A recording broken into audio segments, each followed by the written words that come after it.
Welcome to our latest tutorial on how to mark a channel as read on WhatsApp Web on your PC. With the recent update, this process has become even easier. Let's dive into the steps. First, open Web, whatsapp.com on your browser.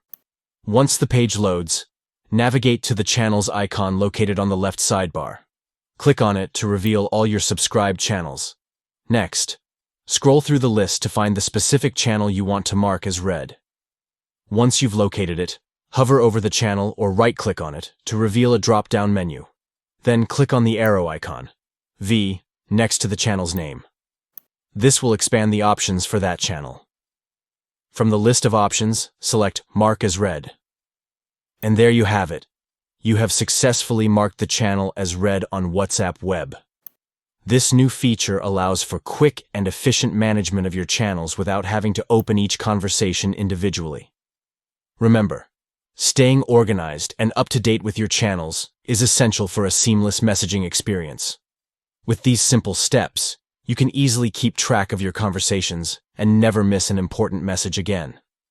Thank you for watching, and we hope this tutorial was helpful for you. Stay tuned for more tips and tricks on optimizing your WhatsApp Web experience.